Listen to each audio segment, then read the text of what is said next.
It's a beautiful morning and of course a beautiful time of the day wherever it is you're watching us from. Thank you very much for joining us on AM Live. I am Olajumoke Babalola, and of course as usual we have a lot lined up for you. Thank you for joining us.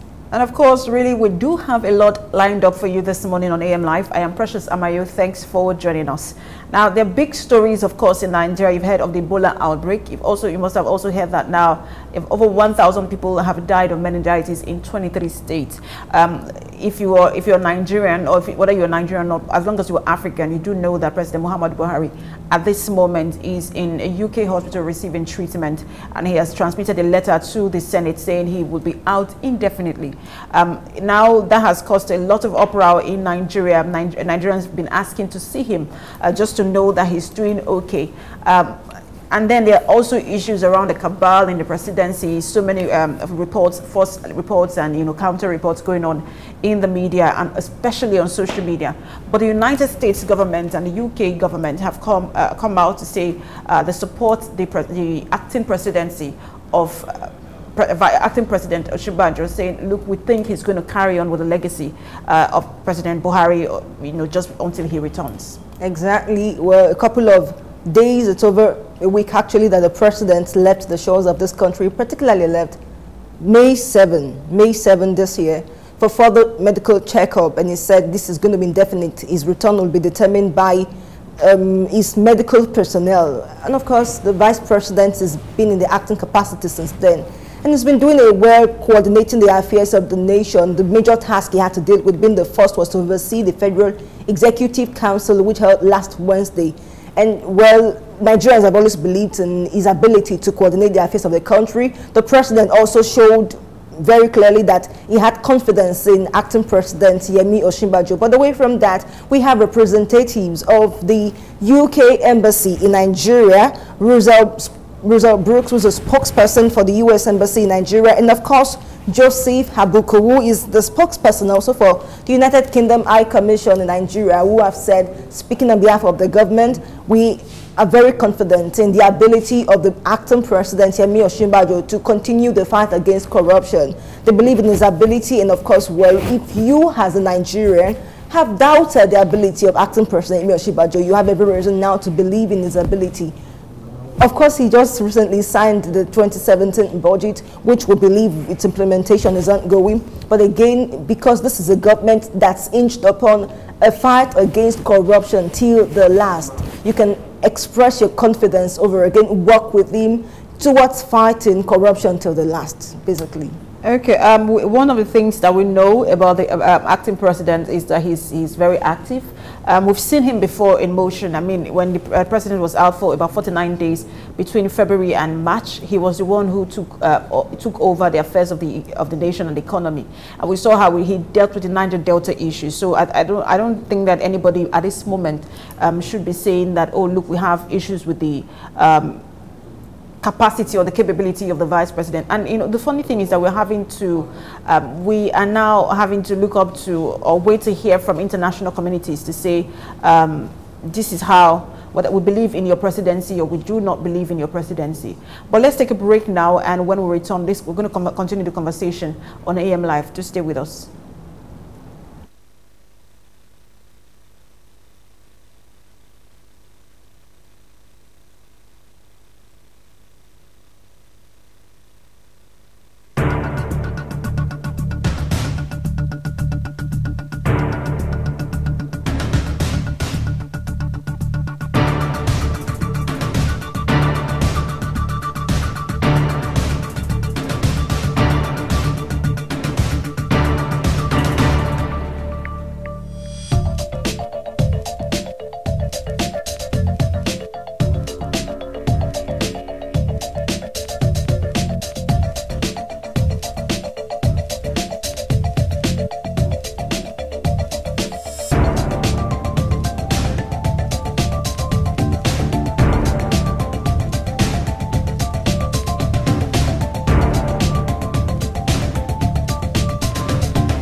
Welcome back. You're still watching AM Live here on New Frontiers Television. Just before the break, we were looking at one of our big stories, which is the fact that the US and the UK government are expressing their confidence in the capacity and capability of the acting president, Yemi Osinbajo, to hold off the nation, hold off government for President Buhari before he returns, or until he returns.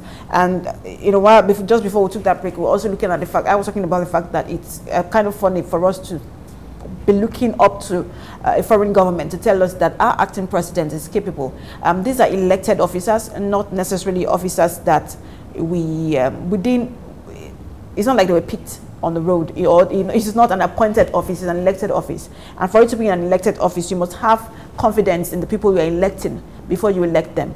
There's a reason that they won the election, because it shows that more Nigerians had confidence in them than they did, you know, in their running mates during the election. So the issue of confidence arising, it's I mean, at this moment, having to look up to foreign government for that.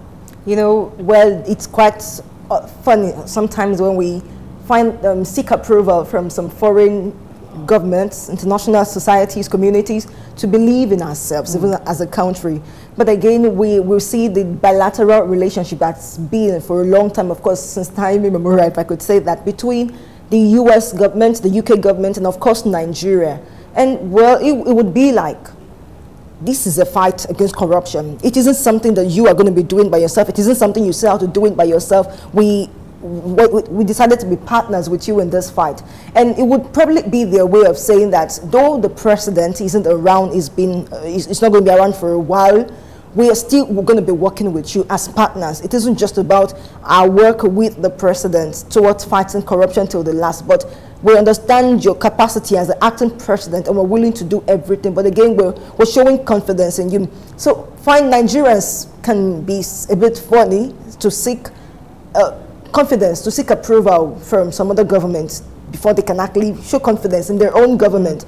But again, it's going to be a call out to Nigerians to know that the president might not be around, but he has someone standing in his capacity who's also going to be working in the shoes of the president, especially towards fighting corruption. You know how it's been like, it's the Buhari government, of course, taking note that every other official within his administration are being referred to collectively. It's the Buhari person who is out to fight corruption till the last. It's a call out to anyone who thinks they can actually meddle in corruption, that though the president might not be around, we believe, because we're working with the Nigerian government to fight corruption, that the acting president is also as committed to the fight against corruption as President Buhari is. So just in case you did think that acting president Osinbajo would also be taking the fight against corruption as seriously as the president has been doing, before, of course, he went for medical checkup, you can be sure that the acting president, Yemi Osinbajo, is all bent on fighting corruption in the spirit of the Buhari administration. And to check, particularly, I'd say, with the confidence being shown these two governments, the US and the UK, Nigerians can be assured that acting president Yemi Osinbajo is also committed to the fight against corruption, alongside every other activity he needs to coordinate as the acting president. There isn't a stone that will be left unturned just because the president isn't around. The thing is, okay, I understand that just by saying, look, we have confidence in the ability of the acting president to fight corruption. Of course, Nigeria is saying we are partnering with him. We continue to partner with him, you know, in the fight against corruption. But when you flip the coin, if something was going on in the presidency in the United States, and then Trump was indisposed, and then you have to the vice president will have to take over, and then Buhari says, "Oh, we have confidence in the acting presidency of the United States at this moment." Do you think that United States, as it were or as it is now, will require the opinion of a foreign government for them to believe or act on the presidency of any candidate in their country? We have to get to the point where whoever says anything doesn't matter. We don't look up to a foreign government to make decisions within Nigeria, or even within Africa, because most times whatever we say do not matter in their country. And I know that they have a more developed democracy than we do. They actually do have a more developed democracy. We're still being mentored by them, as it were. But the truth is, we have to get to the point where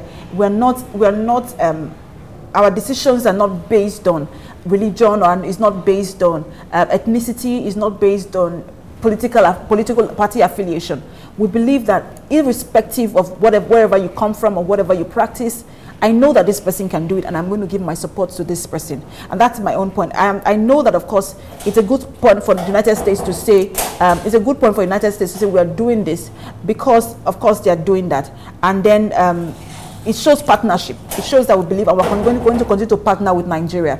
But Nigerians also have to put aside all sentiments, all other sentiments, to be able to say we believe in you and we're going to work with you irrespective of what we feel. Very rightly said, Precious. Nigerians, of course, do realize that Osinbajo is actually out for business and is a focused man, who would work out the ideals of President Muhammadu Buhari. But again, I see it as more of the governments, these two governments who have made their opinions known as to saying that we have confidence in the presidency as led at this time by acting President Yemi Osinbajo. It's only most possibly a call out that we swore a partnership to you. Right from the moment President Muhammadu Buhari was sworn in as president, a commitment, a partnership is still with you in a time like this. We're not going to back out because it isn't the president that's in office. We understand you're going to be working for him, with him, as you've always done. But our partnership, our commitment is still with you in such a time as this. But again, Nigerians should, of course, know that work is still ongoing. There isn't anything pending. There isn't anything holding on this just because Buhari isn't around. But that you also should take this government seriously, just as every other government outside Nigeria is taking us seriously. All right, moving away now from that big story to another big story. On May 5th, we heard about the report of NSCDC officials beating up some tanker drivers in Lagos State, precisely around the Wima area of Ajegule, and then collecting about 32,000 from one of them, another one of them about 45,000 naira. And then there was also a wristwatch taken, an Infinix phone taken, and it all started when, you know, they stopped a tanker driver and asked him for his license, you know, for a license, because he was carrying for, asked him for the license, and he said he didn't have the license, but he was going to call, after a lot of, you know, conversation, he did call his manager who brought the license. Now, upon bringing the license, they insisted that they would be bribed with about 5,000 naira. And the man said, look, we don't have 5,000 naira, we have 500 naira. And they took the license, took the 500 and left. So they pursued them, you know, to another spot in Lagos, and then saw them with another tanker driver, you know, also harassing the other tanker driver. And eventually, you know, one thing led to another. There was an uproar.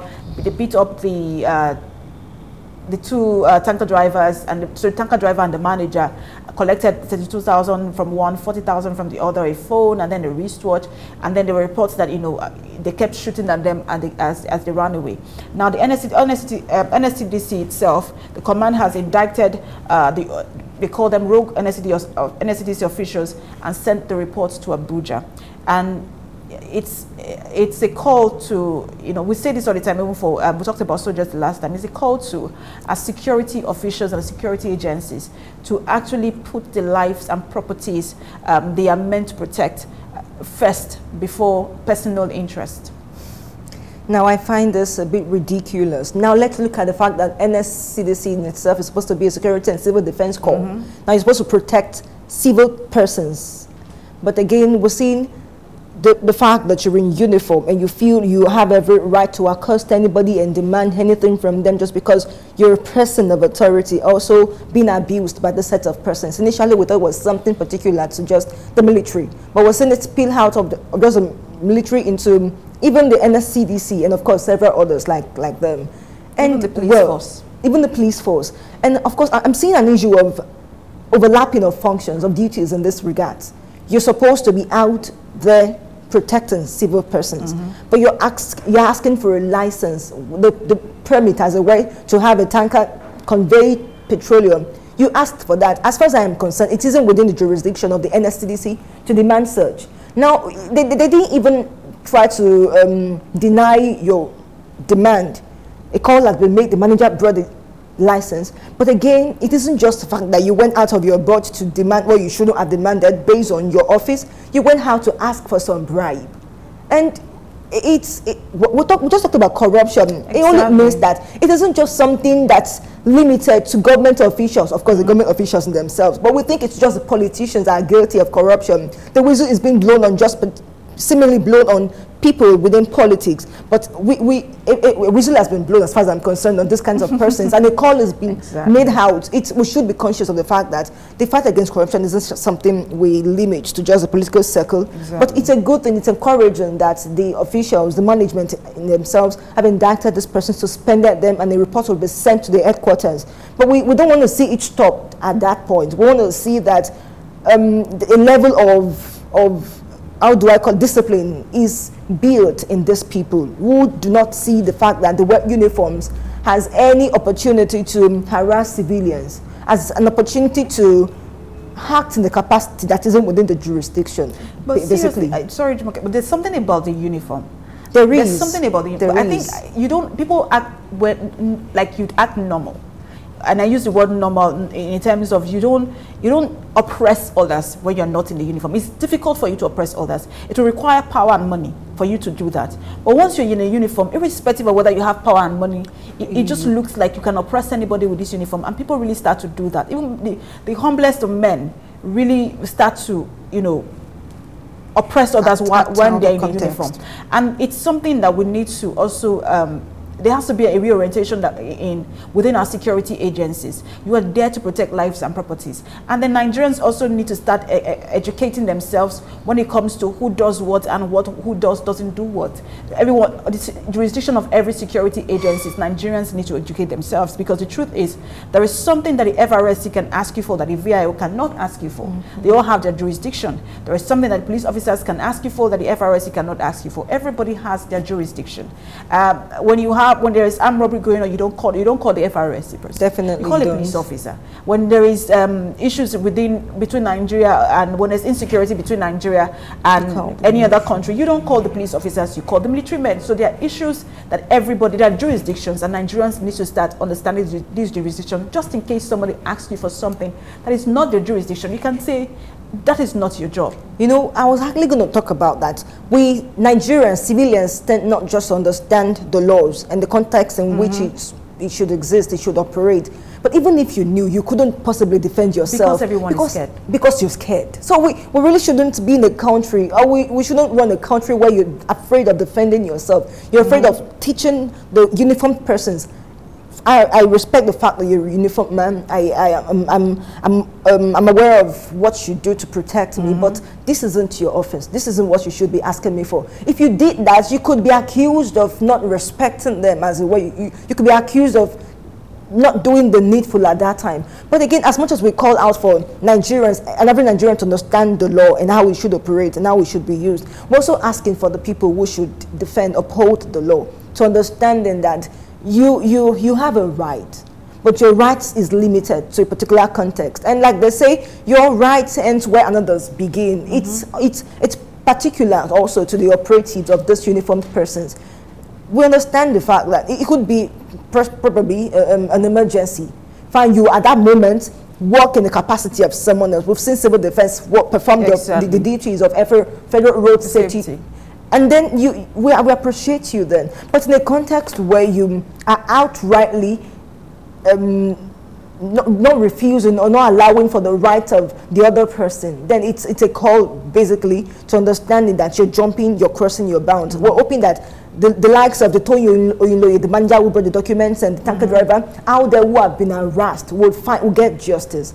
Because the much we hear is that the management, the authorities of this commission or call, as it were, have put in charges pressing charges against members of their offices, members of the commission who have gone wrong against the ideal. We tend not to see them actually face the wrath of the law. So I'm actually saying we don't want the last that we hear on this issue be that the 12 people have been suspended, and then they do that very quietly. and we don't get to see what happens eventually. You just hear they've been suspended, and those things are done quietly. Really, if they were done publicly, I'm very sure nobody wants to go through public shame. It will put everyone's house in order. If you know that you're going to be embarrassed publicly, if you harass, your fellow citizens, because we are all fellow citizens. I mean, it doesn't mean that you're higher than me just because you're wearing a uniform. Exactly. We appreciate the work that you do, putting your life on the line every day to protect the nation, but we are all fellow citizens. And if you harass anyone, you should be made to go through public embarrassment, just so that it then makes put caution. Exactly. Every other person will become cautious as to doing that. And then, just on the lighter mode, just the way you said, you saw there was a set of police officers who stopped for students to cross. It's looking like the policemen are becoming, the nicer ones. I saw a report of police officers helping a lady change her tire. She had a flat tire, and I can't remember the road now in Lagos. She had a flat tire, and two police officers, stopped by it and helped her change her tire. Another good report. Exactly, really. And I'm wondering why it used to be that these are the people everybody used to have a problem with, but now they're becoming, the nicer people to deal with in society. I'd only say that this is probably a play out of the reorientation being given to these people, that you're responsible to these people, to the average Nigerian whose tax money is paying your salary. So the least you want to do is that like you normally say, the police is your friend. We just don't want to see that played out when we have a case and we get to the police station and then, you get bailed out easily. But that in the very minute things on the roadside, wherever you find yourself, you're able to instill confidence in the Nigerian person, in the average Nigerian, that we're out to protect you. I think, again, we need to see this happen often and often. This way would have a reorientation of the mind of an average Nigerian who would be able to walk to a police officer, to a military man. There is something going on. I have a flat tire. Could you help me? Not necessarily that you see that the lady has a flat tire, but I can ask you to help me. I have an issue. You could help me over this particular thing. We want to see this played out. This way, we have a safer country. We have a country where the members of the uniformed men, whether military, whether FRSC, whether NSCDC, as it were, we see them more as our friends. We see them more as, we build mutual respect for each other. Really, we should begin to build a world where we have a better orientation towards how we should treat each other, because it starts from that. If I'm in my uniform, being a military person or a police officer, whether or not I'm in my uniform, I see myself as responsible to the civilian out there, and I realize that my first obligation is to seek out for your protection, is to ensure that nothing goes wrong with you, and I defend you. Until we begin to see that played out, we're likely to continue having reports like this from the different military security agency that we have in Nigeria. But again, it should be that we realize that we're first human beings, we're first Nigerians. Before I got into the agency or the military, the police setting, whatever security agency you find yourself, I'm first a human being, I'm first a Nigerian. And I should have to say, as I want to be treated to the other Nigerian out there. True. All right. Now that's the much on the big stories we're taking this morning. We're going to take a break, and when we return, we'll have a morning brief where we'll take a look at the headlines and the papers. Do stay with us.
Thank you very much for staying with us. The program is still AM Live, and just before we took the break, we had looked at some of our big stories.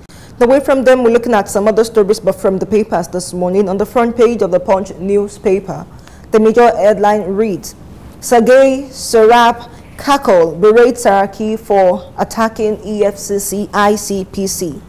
And the riders, they prefer show of substance, says Senate President. Anti-corruption fight struggle against satanic forces, says it's a Sergei. And you find details on page 7. Just above the nameplate, 15 die, FRSC uncovers 5 guns in Kaduna crashed vehicle. Details on page 15. And on the budget, economic team considers funding option. For more details, turn to page 23. Monarch's superiority. Oba's council give Olubo 4 days to withdraw statement. And that's on page 10. Command indicts rogue NSCDC officials, sends reports to Abuja. Details on pages 4 and 5. And on to Ekiti State, where the government names its government house hospital after the late General Adeyinka Adebayo. You'll find details on page 15. There's a picture insert of the Adamasingba Stadium, and the headline is Reptiles take over Adamasingba Stadium in Ibadan. You'll find more details on page 45. Gunmen kidnap Ondo Permanent Secretary in Abuja, demand 70 million naira. Please rob doctor coming from emergency of 45,000 naira. For more details, check pages 4 and 5. Adeleke, that's the late Senator Isiaka Adeleke, was given an overdose of banned injection. This is coming from Lautech Chief Medical Director. Details on page 9. And finally, on the back page of the Punch newspaper, INEC and the long wait for Anambra Central rerun. That's the much on the front and back pages of the Punch this morning. All right, now looking at the front page of the Guardian newspaper, the major headline here reads, Reps summon Adeosun over alleged oil gas infractions. The writer says Saraki flays anti-graft crusade. The report begins on the front page and continues on page 6 of the Guardian newspaper. Still on the front page, doctors move to avert spread of fresh Ebola outbreak. Seek a responsive team, tighter borders, government urges calm. 2 more suspected cases confirmed in DR Congo. And it also begins on the front page and continues on page 6 of the Guardian newspaper. Now on News 3, NCC alert operators subscribers to outbreak of ransomware. On News 4, clearing agents shun Nigerian ports borders over infrastructure decay. On News 4, CBN injects $457 million into forex market. And on News 5, Buhari's indefinite medical trip wrong, says poll. And that's all for the front page of the Guardian newspaper. And onto the inside pages of the Punch newspaper. On the Vox Pop colon, it's a question, a big one we should probably all find answers to. Does the 2017 budget show federal government's commitment to diversification of economy? And on to the news colon. Patience Jonathan appeals for feature other on $5.9 million. Reps summon finance minister over oil contract breaches. And still on news, 200 billion naira arrears. Federal workers issue 14-day ultimatum to federal government. Still from the news column, alleged Wike's bribe. FCT judge transfers INEC officers' trial to Port Harcourt. And finally, Army to establish new brigade battalion in Delta. That's the one from news. All right, now looking at the editorial column of the Guardian newspaper, on the editorial it says reflections on democracy, the press and sundry assaults. Also on letter, the substance of Buhari Osinbajo power transition. Now moving on to the opinion column, why budgets fail in Nigeria. That's by Luke Onyeka Keya. Still on the opinion column, Cranky Octogenarians and Professors, Part 1, by Patrick Dele Cole. Still on viewpoint here, the ubiquitous Fulani headsmen as a metaphor. That's by Alade Rotimi John. And finally, on Obasanjo's perspective on corruption, by Olu Okunriboye. And that's all for the opinion column. On the Punch editorial and viewpoint, on the editorial, wasting $6 billion on another refinery's repair. And moving on to Viewpoint, can Nigeria ever stop importing rice? That's again a question needing answers. But Ayoke has some opinion and sharing with us.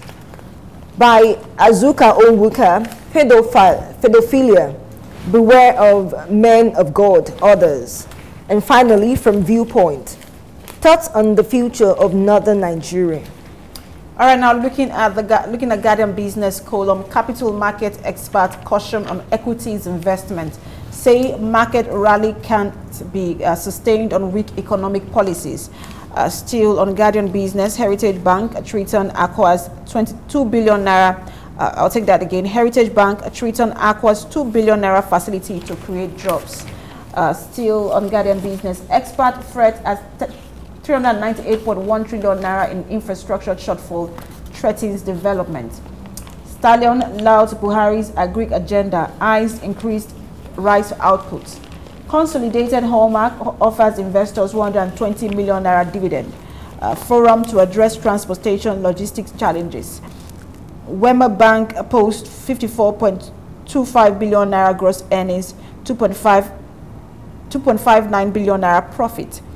Also, still on business, there is a report here that says adequate planning saved us forest crisis, and that's coming from Murphy, who is representative of one of the organizations here in Nigeria. That's all for Guardian Business. And on to the financial columns of the Punch newspaper. From business and economy first. NNPC to resume oil search in Chad Basin. Nigerian airports fortified against Ebola, says the Federal Airport Authority of Nigeria. And still from business, onto capital market. Stocks shared 235 billion naira as Orlando Etana orders slide.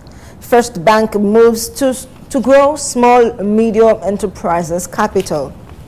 On still from the business and economy, all workers picket Nikonde over benefits. And quickly from money, finally from money. Naira closes at 386 against a dollar despite CBN's $457 million injection. That's the mode from money. All right, now looking at the law column of the Guardian newspaper.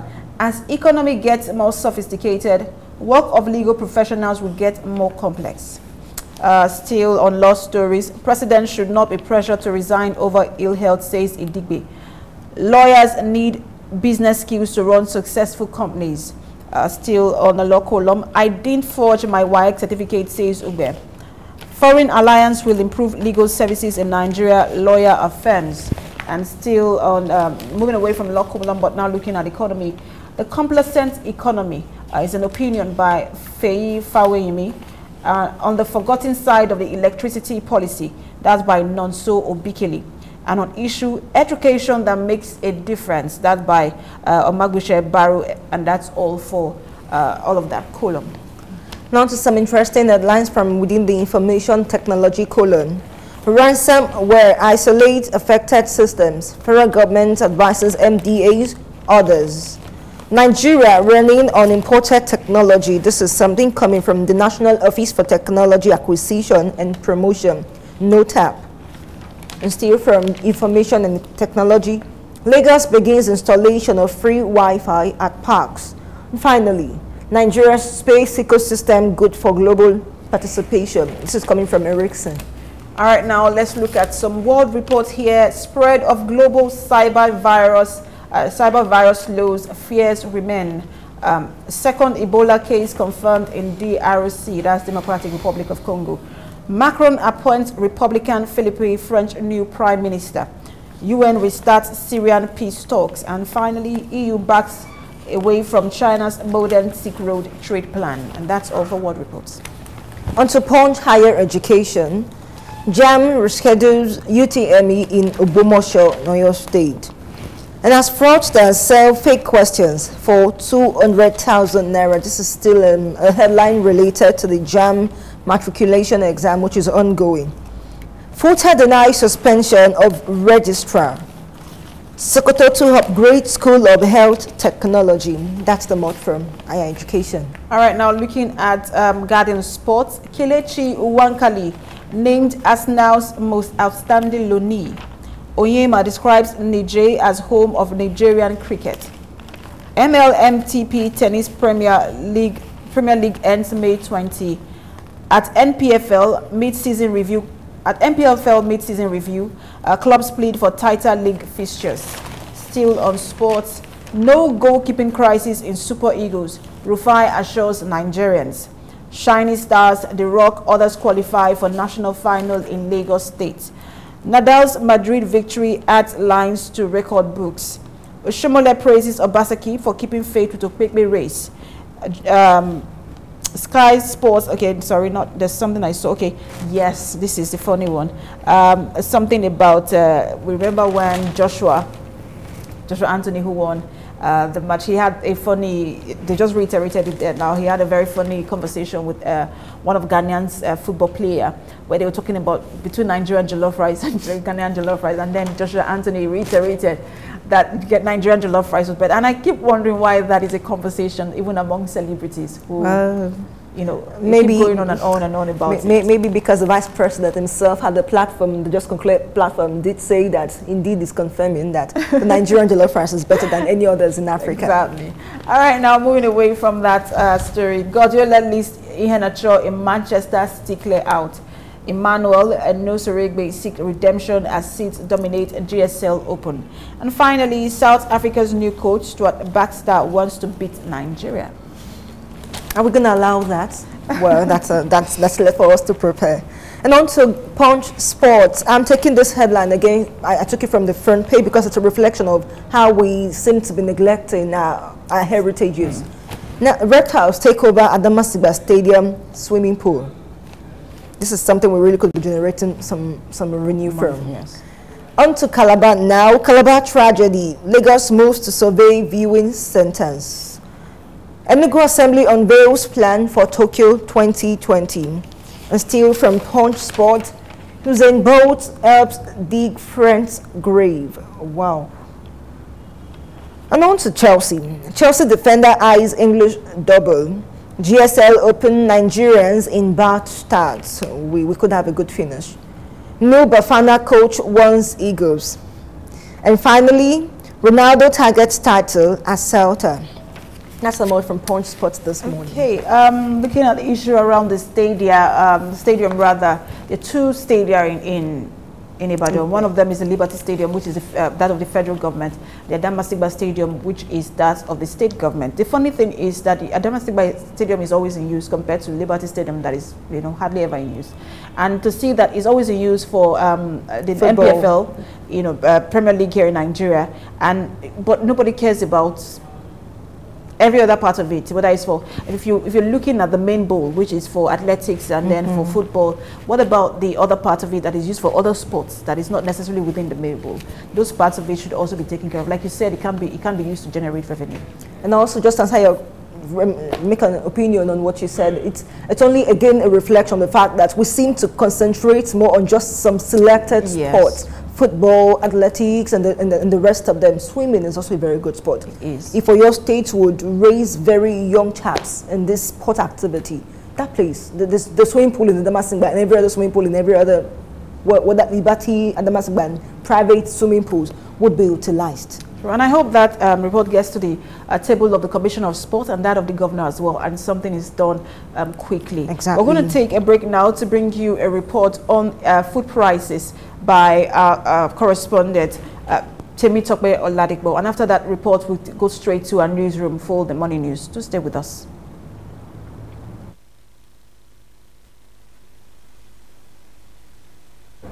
An hungry man, they say, is an hungry man.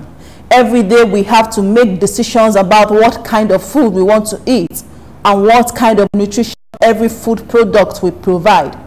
It is the nutritional choices that we make every day that will determine how healthy we will be in the long run. It is no more a news that Nigeria's economy is in recession, and this has affected the prices of goods in the market, including food items. Prices of food items are skyrocketing every day. This has made the normal 3 square meals in most households hard and impossible. Nigerians are lamenting over this unbearable development. These are what they have to say.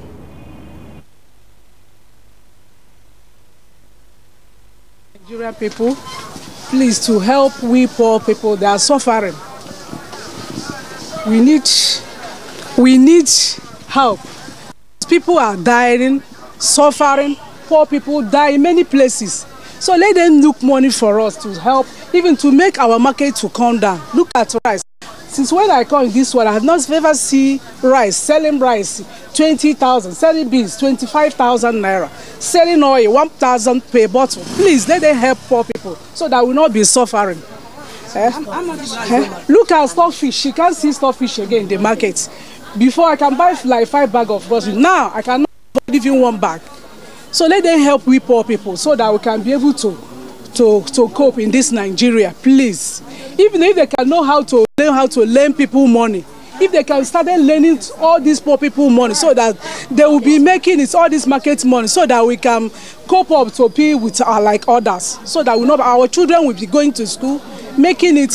Because I'm saying this in now with all my tears. If they can do it short, I'll be very grateful. Thank God, but the market is not moving. Because this market before there is a bath that we used to buy. Before it's 12,000 naira, but now we are not buying it at 5,000 naira. After sales, we won't see anything inside it. So the country is very hard. Even to eat now is so much trouble. See the Congo of Gari that we are buying 100 naira before is now 500 naira. To feed children is not a problem. And later they will say children is not going to school. How are we going to feed the children and take them also to school? So let or Nigeria or whosoever, let them help us. We are in trouble. The thing is so hard to us. We cannot buy here. We cannot buy ingredients at all. Even before, we cannot even eat well. As you can see now, I'm struggling in the sun. Later in the day, I will achieve nothing. So it is not an easy to us. Let the country help us, because there is richer people. There is still poor people. There is people that is even looking for 1 cup of gari for a day to drink. I beg, let you people help us and take them to find something and do. Because next month now they can calling us on the show. So market door, no sales, nothing, just at one place. So, but I can, men looking at market as you people are moving up and down now, you will see that no more sales. But nothing we can do. We can't just keep from sitting at home. We can be trying, whenever God are helping anybody, can help us to. We sure that God must provide what we eat, our daily bread in every day. So, but we don't really enjoy the price of the food item in the country, but with time we know that everything will come down. God will be with us.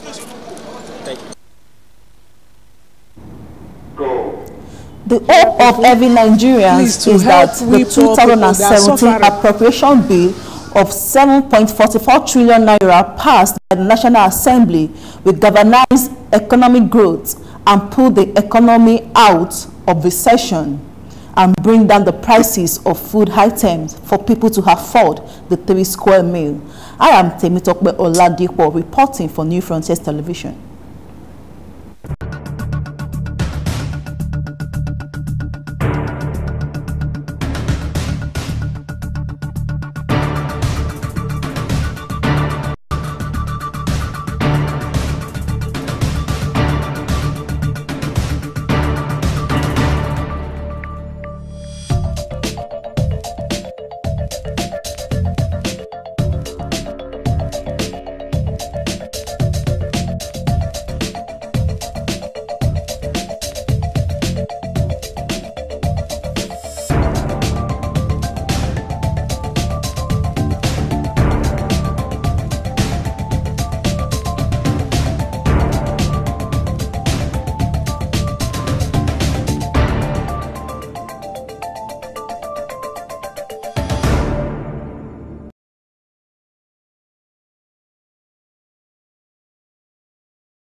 Good morning and welcome to News Update. My name is Segun Funmi Oyedokun.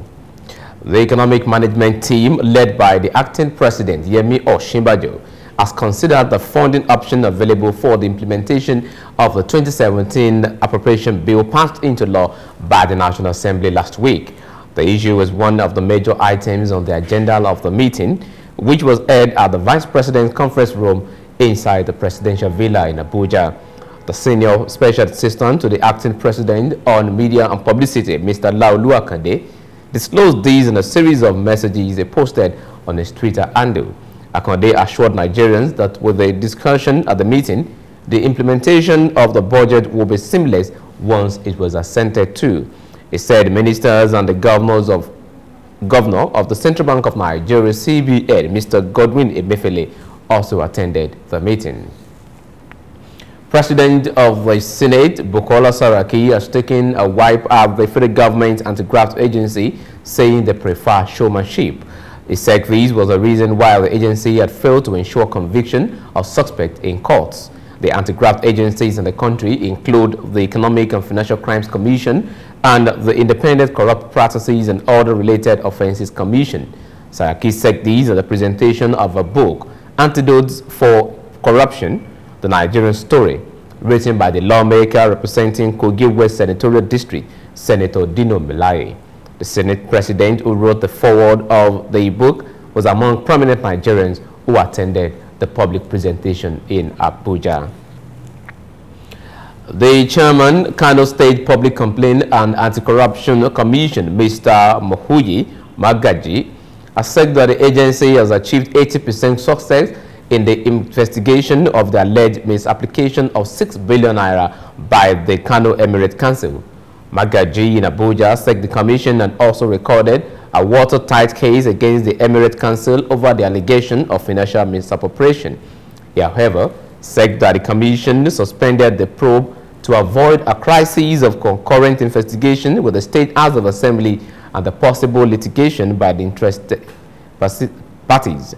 The chairman explained that the state legislature had taken over the case by the constituting an 8-man committee to conduct a similar probe when the commission was on top of the situation. According to him, Section 16 of the law establishing the commission barred it from conducting further investigation into any matter pending before the State House of Assembly and the courts. And on education, candidates are seeking to sit for the Unified Tertiary Matriculation at the Ladoke Akintola University of Technology, Ogbomoso, were disappointed as students of the school prevented them from gaining access to the 2 centers located within the university. It was learned these were the only centers in Ogbomoso. This is just at the head of Public Affairs Joint Admission and Matriculation Board JAMB, Mr. Fabian Benjamin, said that the candidates were likely to sit for the examination in Ilorin, Kwara State. It was learned that the students of the institution had as early as 7 a.m. barricaded the gates of the university, vowing that the UTME would not hold until academic activities in the school resumes. The students also prevented teaching and non-teaching staff of the institution from entering the school premises. So in education, there was confusion at the Federal University of Agriculture, Abeokuta in Ogun State, when the suspended Vice-Chancellor of the institution, Professor Olushola Oyewole, filed the suspension order of the Federal Ministry of Education and reportedly resumed in his office. The suspension order was conveyed in a letter on the 8th of May, signed by the Acting Permanent Secretary of the Ministry of Education, Uzeni Adamu, and the letter was delivered to Oyewole last week, Thursday. The letter, which directed the suspended Vice-Chancellor to hand over the affair of the institution to the most senior member of the staff.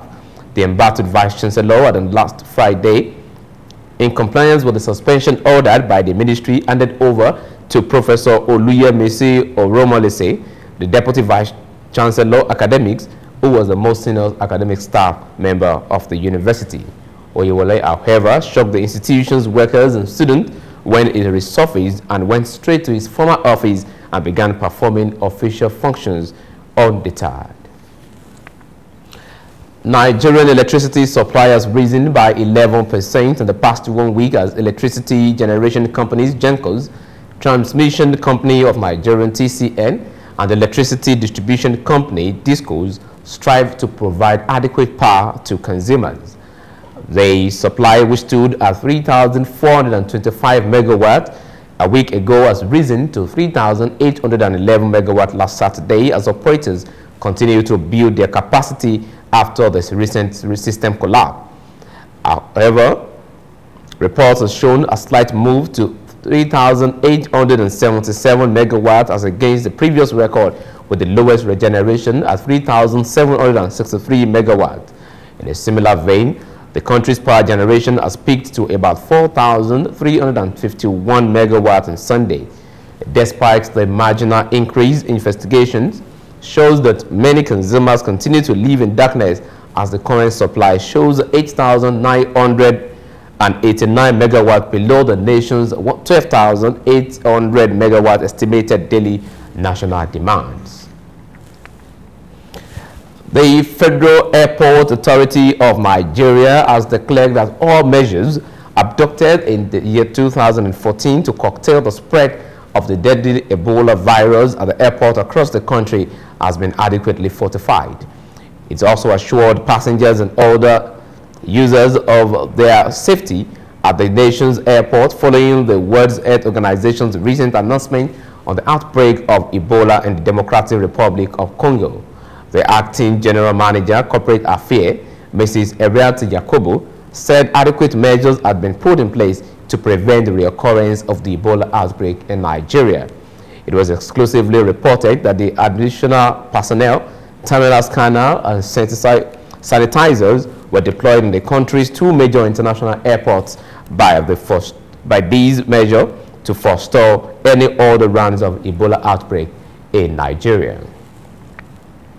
Still on the Ebola matter, following the recent outbreak of Ebola in the Democratic Republic of Congo, the Nigerian Medical Association, NMA, has called on the federal government to step up surveillance and strengthen response team across the borders and other national routes to entry in the country. In a statement jointly signed by the President, Dr. Mike Ogirima, and the General Secretary, Dr. Yusuf Somono, the NMA also called for the vigilance on the part of the federal government. According to them, the NMA is ready for partnership with the Federal Ministry of Health to achieve another resounding success on the prevention and control of the fresh outbreak. The duo further restated that the recent declaration of the outbreak in the Democratic Republic of Congo was another major setback to the world. The devastation brought about by the last outbreak still remains fresh in the minds of the people. Oil and gas workers under the urges of the Petroleum and Natural Gas Senior Staff Association of Nigeria, PEGASAN, are threatening to shut down the operation of the NECODE Nigeria Limited over the non-compliance with agreement reached on transfer of the 24 workers to Warri. NECODE, an indigenous oil and gas company, operates the OFL 42 in partnership with Nigerian Petroleum Development Company of Nigeria, a subsidiary of the NNPC. PEGASAN blocked the entrance to the NEL office in Victoria Island, Lagos, and picketed the company's offices in Lagos and Warri, insisting that the action would continue if the company refuses to come to terms with their demands. Addressing the workers who sealed the company's corporate head office in Lagos over the alleged violation of an agreement between the leadership of PEGASAN and NECODE, the Lagos zonal chairman of PEGASAN, Abel Agarin, said the union had written several letters to the company to resolve the issues, but to no avail. I conclude on these updates for this hour. Thanks for staying with us. My name is Shegun Fomi Oyedokun. Precious Amayo is standing by.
Welcome back. Thanks for staying with us on AM Live. Now we're back to our interview segment this morning.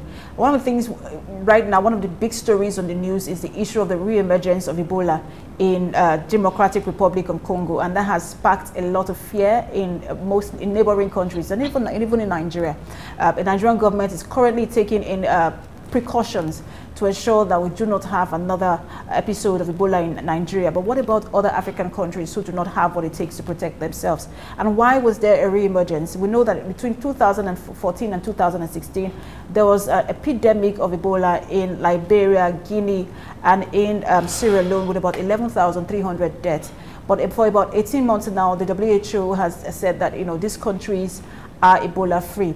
But on May 4th, to be precise, the WHO also said that there might be another, these countries might be hit with fresh attacks if some precautions are not taken. And that's why this morning we're looking at re-emergence of disease outbreak. And we're going to look at Ebola as well as meningitis this morning, because there's also the menace of meningitis in 23 states in Nigeria. To help us have this conversation is a public health specialist.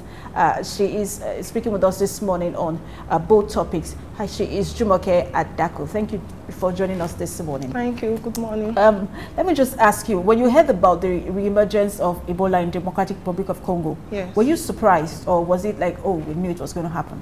Yes, I knew it was going to happen, because Ebola case is a case that you cannot totally eradicate Ebola. You cannot totally eradicate Ebola because the pathogen responsible for Ebola does not need human human host. They survive on their own because of this fruit bats that is a natural host of the virus. So in the course of human development, and you know, there is going to be one way or the other interaction between humans and these animals. So you cannot totally eradicate Ebola. The only thing you can do is to control, you know, put it in check. But you can't just totally eradicate. So over and over again, we're going to be having these episodes continuing. Are we ever going to get to the point where, you know, we just know that it's not going to happen anymore, or we're always going to have a re-emergence? For now, I can say that we will always have a re-emergence, but with current health precautions and measures, it may be very, very reduced. You know that the first incidence of Ebola was in 1976 in Congo, and you know, it was silent for a long while, about 30-something years or thereabouts, and everybody forgot about Ebola, and all of a sudden in 2014 it just there was another episode in Congo again. In Congo wasn't really suffer much in 2014, but in 2007 they also had an outbreak. But what do you think could have happened now? What do you think could have happened in Congo to lead to a re-emergence? Okay, because I read the story of this Congo emergence, Congo Ebola incident that was confirmed by WHO Congo representative. You know, that community is a rural community, Bioseli or something. And you know, is a forested area, and you know that this virus, you know, is hosted by all these wild animals, the fruit bats to be specific, and all these monkeys, antelopes, and all the rest. And this community is a forested community where people have a direct relationship, maybe in the course of their farming or doing their normal day-to-day activities. They are exposed and they have direct or close contact with the virus. So, okay, when you look at the countries that were affected, yes, Liberia, Guinea, Sierra Leone, even Nigeria had about 2 deaths. Do you think that after the Ebola outbreak, they did enough to protect themselves, or they are doing enough to protect that country from another outbreak, or everybody has just gone to sleep? Well, I can say that for Nigeria, let me start with Nigeria. You know that we had our shares, though thankfully it's a few cases. I can say that we've gone to sleep in a way.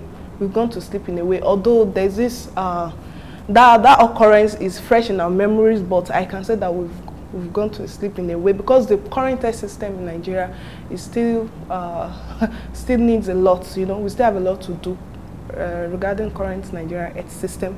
Because let's even talk about the case management of Ebola. You know that most of these diseases, they occur majorly in the community, all these rural communities. And you know, the situation with our primary healthcare system is not something that we are proud of. You know, we are still working on it. You know, and this primary healthcare system is the first direct contact of patients with healthcare system. So we are here to put our primary healthcare system in a place where we can have a rest of mind. You know, the case that happened in Congo, I read that, you know, before it even takes them to get the blood sample to the laboratory where it will get tested, it takes them 10 days. You know, wow. 10 days to get the blood sample to where it's going to be tested, while the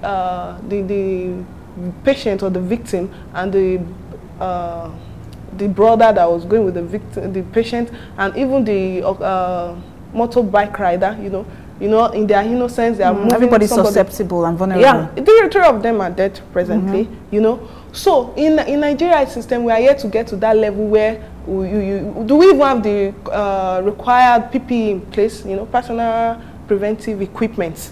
You know, when you see a case of suspected or confirmed Ebola case, you know, you are seeing symptoms that look like that of Ebola.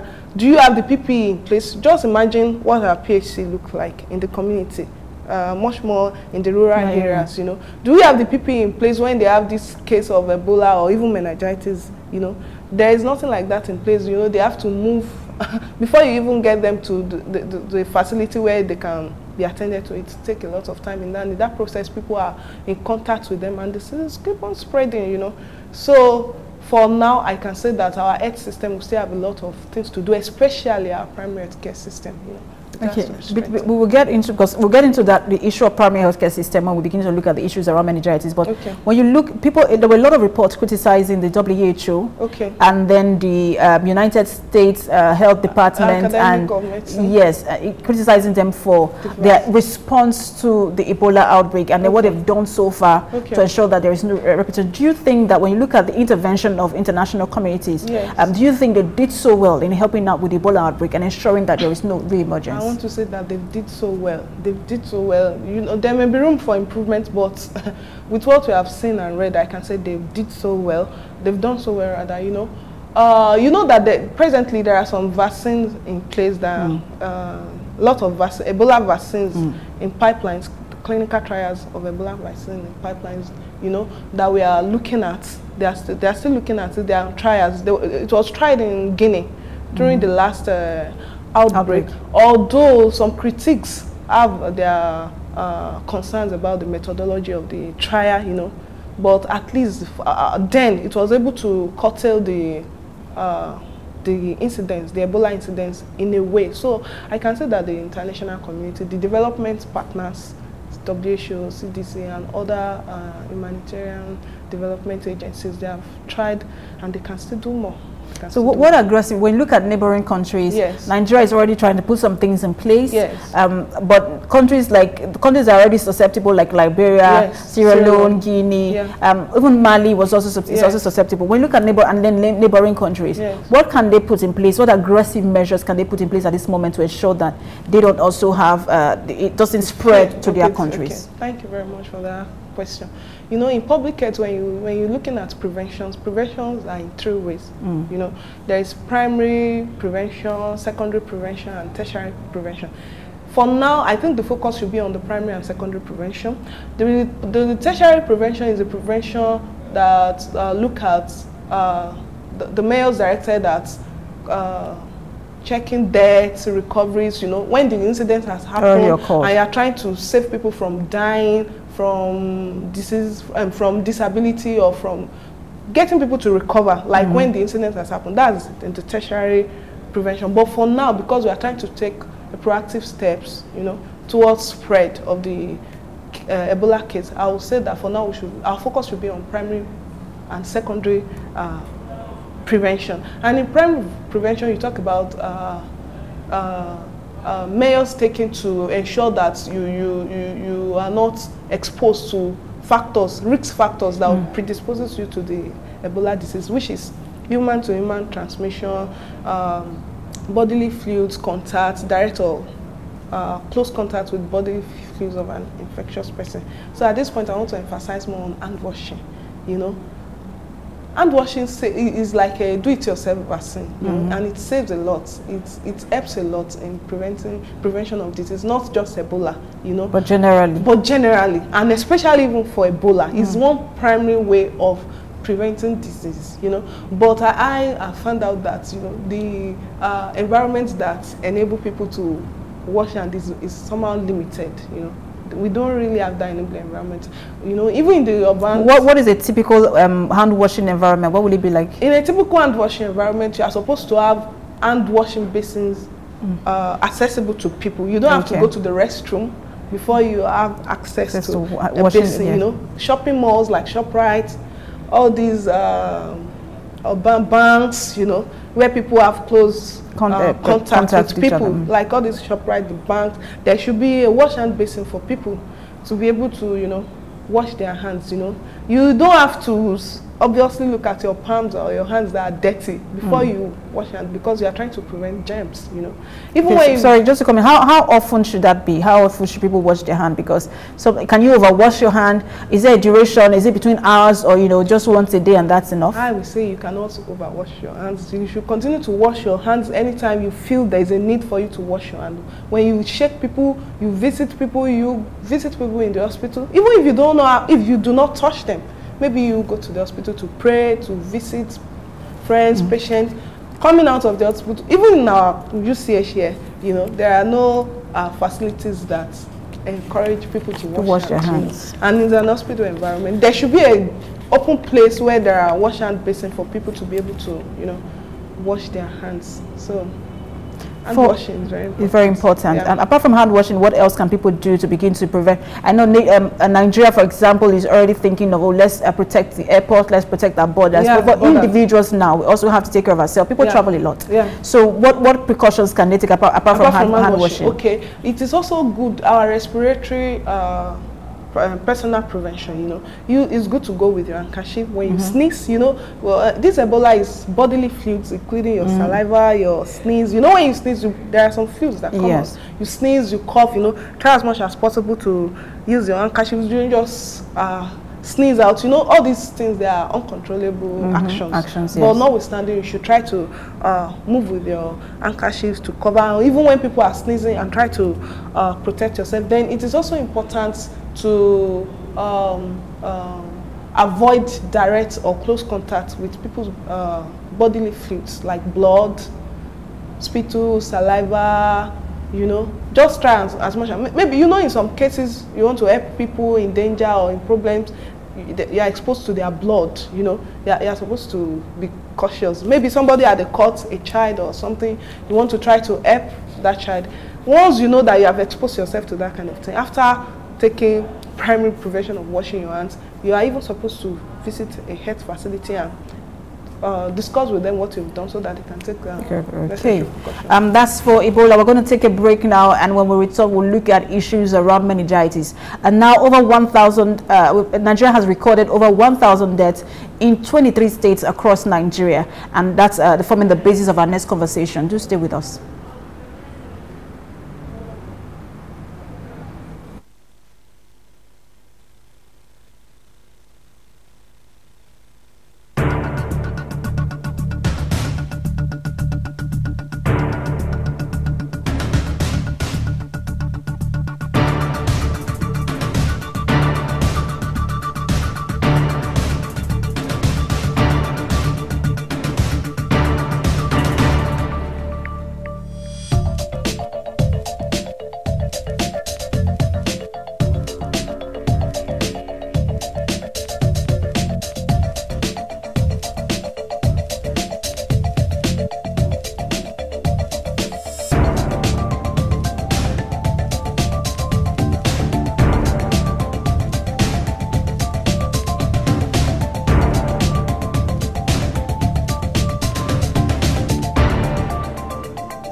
Welcome back. You're still watching AM Live.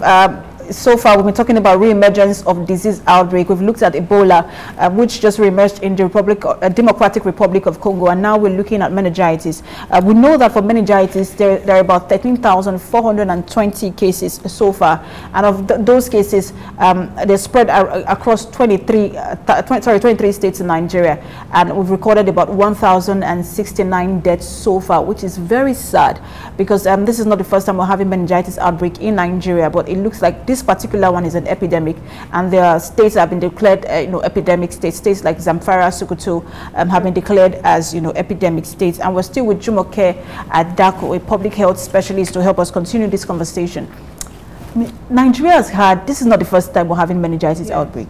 Why do we keep having a re-emergence, of there are cases of cholera, cases of polio, but why do we keep having re-emergence, of these diseases, especially meningitis? Thank you. I said earlier that our primary health care system will still have a lot of things to do. When a country takes care of their primary health care system, it's going to address a lot of public health diseases like meningitis. The reason why we are having a reemergence case of meningitis, especially in the northern part of the country, is because of the poor health system. Our health system is poor, and the disease is such that is more common during the dry season. And the weather in the northern part of the country, because the disease is widely spread when there is low humidity, when there is dryness, the hot air blowing everywhere, because meningitis is equally very, very infectious. So, and because of the poor case management, which is still related to our health system that we are, still crumbling, when the rate at which the case is being managed is a little bit low. In the process of moving from health facilities, moving from one place to the other, because of the infectiousness of the disease, it keeps on spreading, So that's why we continue to have a reemergence of meningitis in Nigeria. Just like Ebola, does it also spread by touching? Can you also contact by touching? Well, just like Ebola is also being spread, the bacterial part of meningitis, there are so many causes of meningitis. The most dangerous meningitis type is the bacteria-caused meningitis, and it's also been spread by direct or close contact with an infectious person, the bodily fluids, even the surfaces that they're exposed to, like the clothes, the beddings, of an infected person. So if we have a good health system in place, especially our primary health care, then the case management is okay, and there are interventions available for people that are confirmed cases. One thing I'm grateful about is that meningitis, unlike Ebola, is one of the vaccine preventable. Yes, you just talked about vaccine. Yeah. Now, why is it government have been trying to get vaccine? Okay. It looks like the vaccine is scarce. Yes. We have about 13,000 cases. Okay. Sometimes all you can access is about 200, vaccines, or 500 at a time. Why is there a vaccine gap for meningitis if this is something that is always been there, or like Ebola that is quite difficult to deal with? Yeah. So why is there a vaccine gap for meningitis as well? Well, I will use this opportunity to encourage our health leaders to invest more and budget more for health issues like meningitis, and encourage more of procurement of vaccines for meningitis, because of the environment that promotes meningitis disease is for in Nigeria. That environment is there, and we are yet to address the issues that are causing this meningitis, especially our healthcare system, just like I said. So one of the ways to prevent it is this vaccine. When there is enough vaccine for everyone, and people have positive attitudes towards taking vaccines, even when this dry season is around, and poor healthcare system, once you know that you're already vaccinated, you can be sure that you'll be protected, even if you have a close contact with an infected person. More so, there is the likelihood of you contacting people. In Nigeria, we are overpopulated. We don't really have the clean environment. People are still struggling with poverty. People share. large family, they share one room, and you know there's this love. Even when somebody is infected, they don't even want to, especially in the northern part of the country, they don't want to isolate themselves. Even you knowing that isolating yourself is a way of prevent, but they want to show care, they want to show love, and in that case, it continues to spread. So the best, one of the best ways just for that meningitis is for people that know that they are more in the environment where meningitis is being spread. They should just get the vaccine. So how often can one take the vaccine? I think that vaccine is good for people to take the vaccine when they are in the teenage years, because people in that age group, they are more susceptible to that meningitis. So it is good for people between the age, I think 16 to 21, for somebody to take the vaccine. How long does it last? I think it lasts for a while. It lasts for a while. And so if you know that you're an adult, you've not taken the vaccine, and you know that you'll be traveling to a place that meningitis is common, it's prevalent, you know, it is advisable, even if you are getting out of the country and you know that where you are going to is more meningitis is prevalent, it is advisable for the person to. So now you talked about the fact that it's spread in humid, low humid environments, and this is something that we always have. I mean, we have low humid environments in Nigeria, especially in the northern part. What action plan can government take when you're having that season of low humid environment? I think it is. I would say that the issue of health problems in Nigeria is multi sectoral. You know, it has a lot of underlying.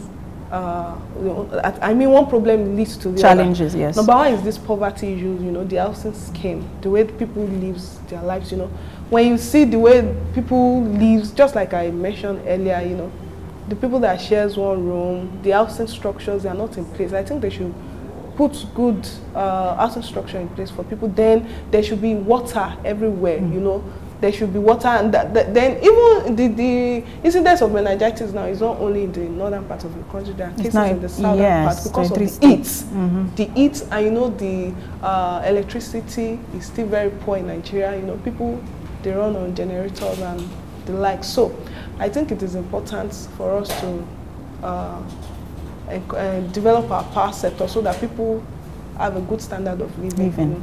Okay. Now, Ebola was discovered recently in a rural area, and you also know that meningitis, you know, the cases are rampant in the rural area. How then can we make rural areas safer and healthier? Thank you very much for the question. You know, I think I've talked about this earlier. It is our primary health care system. The primary health care system is the first contact of health for anybody. Do you understand? So if we invest more in our primary health care system, it's going to help a lot of people, especially in the community, to be able to access healthcare services. You know, so I think we should invest more in our primary health care system, and health workers should also be available to work in the community, in the rural community. You know, most healthcare workers, they don't want to work in the rural communities; they want to stay in the urban area, and there's this gap. You know, in the urban area there are more healthcare workers, but in the rural area there are fewer healthcare workers. Then it is also important for government to focus on community-oriented health system. You know, you don't have to wait for doctors and nurses. You can train community people on how to solve their problems, especially their health-related problems. They can also become like the first aid attendants. Attendants, you know, before referral, they can do something rather than the problem getting worse before they get to the nearest health facility. What about the issue of awareness, orientation for people who live in rural communities? Thank you very much. I think one of the very important preventive measures for either Ebola and meningitis is increased communication, increased awareness, increased communication, because the reason why the health problem in the rural communities is even more complex and difficult is because of their socio-cultural beliefs. When somebody is developing any symptoms, they take it more cultural, they take it in more cultural way because of their poverty. They may want to use herbal medicine, and you know, they waste time around the disease, you know, using their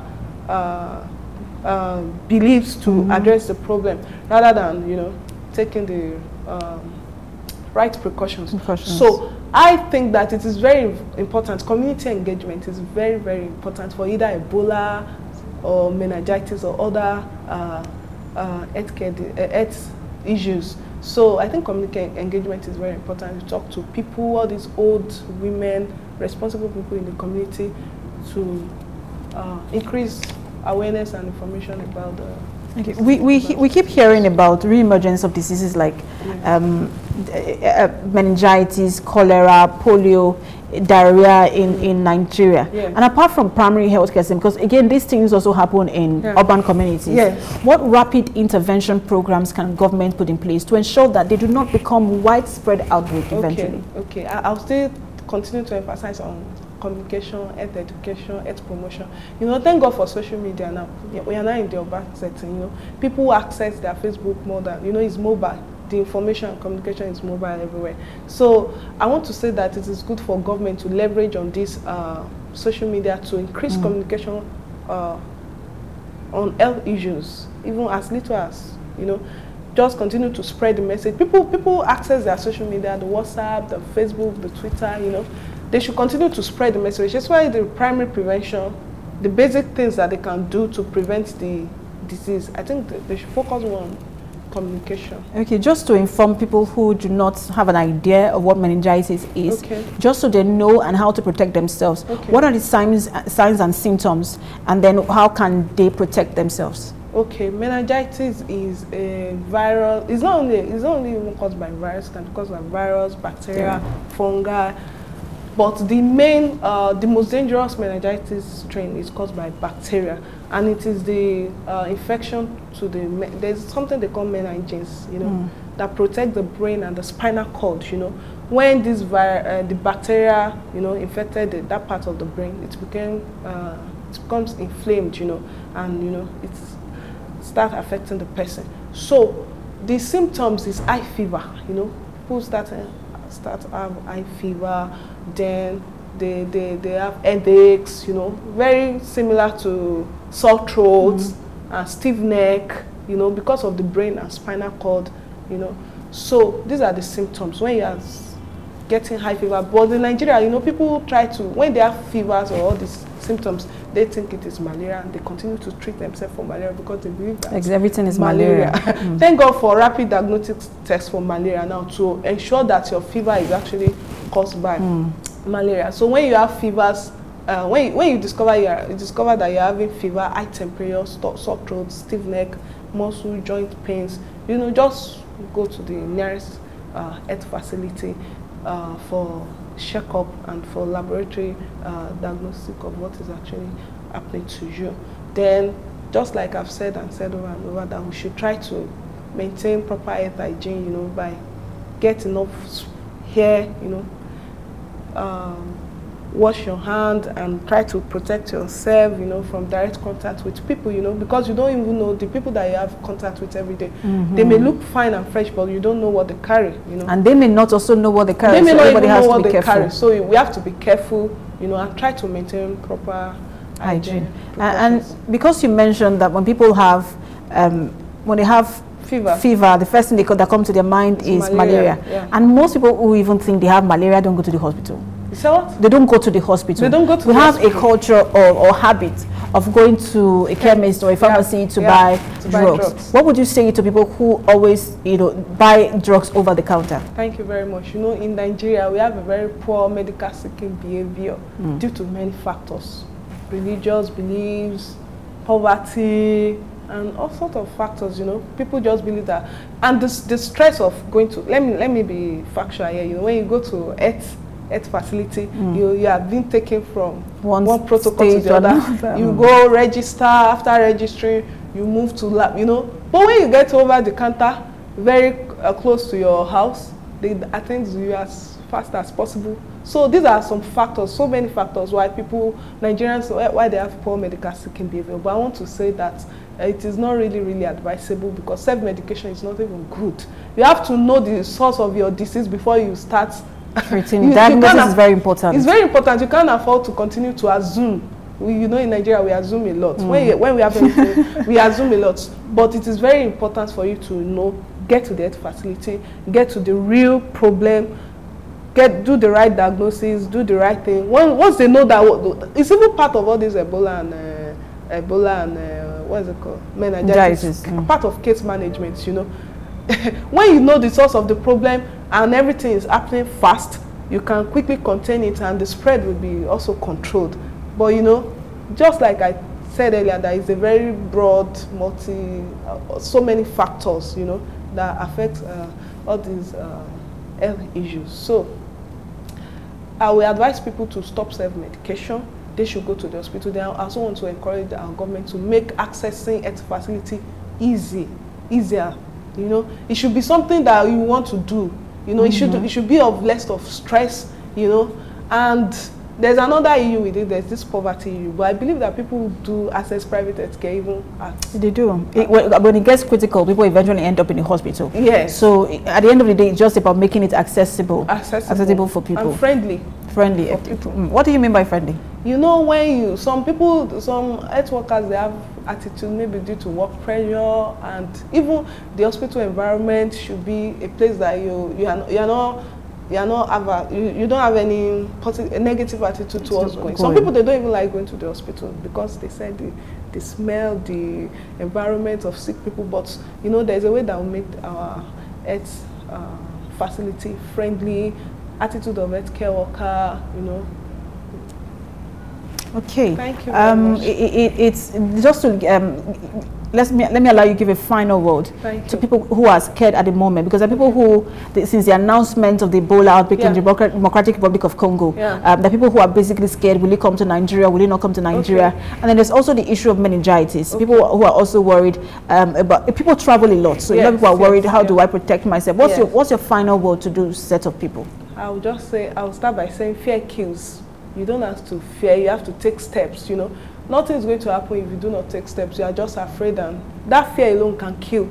That fear alone can make you to be negative, and once you are negative about something, it's a bad attitude. I would like to tell people to keep a positive outlook towards life, you know. Disease comes and go.